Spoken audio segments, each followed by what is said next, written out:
नमस्कार। आज हम फूलों की उस दुनिया में चलेंगे जो हमारी नज़रों से छिपी रहती है। ये जो खूबसूरत पंखुड़ियां हैं, ये मनमोहक खुशबू है, ये सब सिर्फ हमारे लिए नहीं है। नहीं, इनके पीछे छिपा है प्रजनन का एक कमाल का विज्ञान। तो आइए इस दिलचस्प कहानी को समझते हैं। कभी सोचा है कि पौधे इतने खूबसूरत और पेचीदा फूल बनाते ही क्यों हैं? ये रंग बिरंगी पंखुड़ियाँ, ये महक, क्या ये सब बस ऐसे ही है? असल में इस सारी खूबसूरती के पीछे एक बहुत, बहुत गहरा मकसद छिपा हुआ है, और वो है सेक्सुअल रिप्रोडक्शन। तो इस पूरे सफर में हम 5 पड़ावों से गुजरेंगे। पहले हम जानेंगे कि ये फूल इतने सुंदर क्यों होते हैं, फिर मिलेंगे कहानी के मेन कैरेक्टर्स से, देखेंगे कि पराग की यात्रा कैसी होती है, और फिर पहुंचेंगे उस पल पर जब एक नई जिंदगी बनती है, और आखिर में देखेंगे बीज और फल का ग्रैंड फिनाले। तो चलिए शुरू करते हैं। ठीक है, तो सबसे पहले और सबसे ज़रूरी सवाल, फूल आखिर हैं ही क्यों? देखिए, ये सिर्फ सजावट की चीज़ नहीं है। ये असल में रिप्रोडक्शन के लिए बनाए गए हाई-टेक टूल्स हैं। तो समझने वाली बात यह है कि फूल की हर एक चीज, उसका रंग, उसकी खुशबू, उसका आकार, हर एक चीज का सिर्फ एक ही मकसद है, ये पक्का करना कि फल और बीज बन सकें। बस। अब जब हमें ये पता चल गया है कि मकसद क्या है, तो चलिए अब मिलते हैं उन किरदारों से जो इस कहानी को मुमकिन बनाते हैं, यानी फूल के रिप्रोडक्टिव पार्ट्स। तो स्क्रीन पर देखिए, कहानी के दो मेन हीरो हैं। एक तरफ है मेल पार्ट, जिसे हम एंड्रोशियम कहते हैं, जो पोलन यानी पराग बनाता है, और दूसरी तरफ है फीमेल पार्ट यानी गाइनोशियम, जिसके ऊपर होता है स्टिग्मा। इसे आप पोलन के लिए एक परफेक्ट लैंडिंग प्लेटफॉर्म कह सकते हैं। चलिए थोड़ा और जूम इन करते हैं। मेल पार्ट के परागकोश के अंदर बनते हैं पोलन ग्रेन्स यानी नर गैमीट्स, और फूल के बेस में ओवरी के अंदर सुरक्षित रखा होता है ओव्यूल, जिसके अंदर छिपा है फीमेल गैमेट यानी एग सेल। असली कहानी यहीं से शुरू होगी। तो अब हमारे पास मेल और फीमेल गैमेट्स तो हैं, पर एक बड़ी प्रॉब्लम है। ये दोनों ही अपनी जगह से हिल नहीं सकते। तो सवाल यह है कि ये एक दूसरे तक पहुंचेंगे कैसे? बस यहीं से कहानी का एक्शन वाला पार्ट शुरू होता है। और इस प्रॉब्लम का सॉल्यूशन है पॉलिनेशन यानी परागण। ये वो मैकेनिज्म है जो ये पक्का करता है कि मेल पोलन ग्रेन्स किसी भी तरह फीमेल स्टिग्मा तक पहुंच जाएं। लेकिन पौधे ये काम अकेले नहीं करते।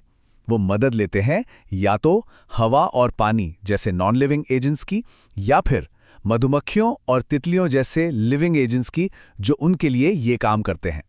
ये किसी मिशन से कम नहीं है। सबसे पहले परागकोश फटता है।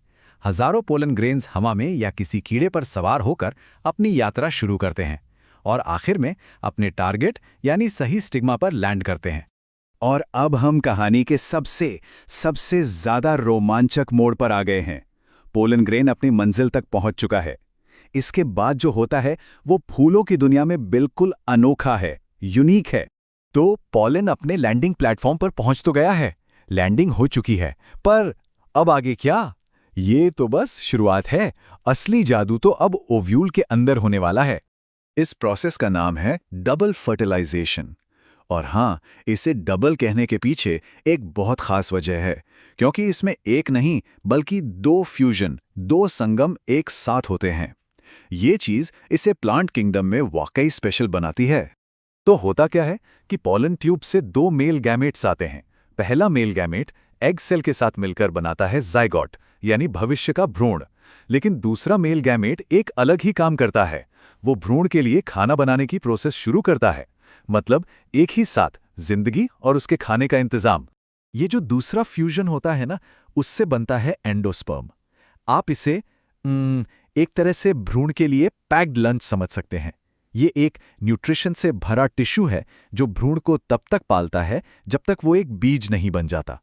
तो फर्टिलाइजेशन हो गया, भ्रूण भी बन रहा है और उसके खाने का इंतजाम भी हो गया है। आइए अब चलते हैं इस कहानी के ग्रैंड फिनाले की तरफ और देखते हैं कि इस पूरी कमाल की प्रोसेस का नतीजा क्या होता है। और ये स्लाइड कमाल की है। ये दिखाती है कि कैसे सब कुछ एक साथ बदल जाता है। जाइगोट से बनता है भ्रूण, ओव्यूल्स पककर बीज बन जाते हैं, और सबसे कमाल की बात, पूरी की पूरी ओवरी ही एक फल में बदल जाती है। और यहां एक मजेदार बात है, सारे फल सिर्फ ओवरी से ही नहीं बनते। जो फल सिर्फ ओवरी से बनते हैं, जैसे आम, वो कहलाते हैं ट्रू फ्रूट्स। लेकिन सेब या स्ट्रॉबेरी जैसे फलों में दूसरे हिस्से भी शामिल होते हैं, इसलिए उन्हें फॉल्स फ्रूट्स कहा जाता है। तो आखिर ये सब इतना ज़रूरी क्यों है? भाई, ये बीज हमारे लिए इतने मायने क्यों रखते हैं? क्योंकि हमारी पूरी खेती, हमारा पूरा एग्रीकल्चर इन्हीं बीजों पर टिका है। ये जेनेटिक वेरिएशन लाते हैं, इन्हें लंबे समय तक स्टोर किया जा सकता है, और यही हमारी आने वाली फसलों का आधार है। अब एक हैरान कर देने वाला फैक्ट सुनिए। सिर्फ एक ऑर्किड के फल के अंदर हजारों, जी हां आपने सही सुना, हजारों छोटे छोटे बीज हो सकते हैं। सोचिए, प्रकृति की रिप्रोडक्टिव पावर कितनी जबरदस्त है। तो चलिए इस सफर को एक आखिरी सोच के साथ खत्म करते हैं। एक नन्हा सा बीज एक विशाल पेड़ बन सकता है जो खुद अरबों नए बीज बनाता है। ये हमें याद दिलाता है कि जिंदगी की सबसे बड़ी ताकत अक्सर सबसे छोटी शुरुआत में ही छिपी होती है।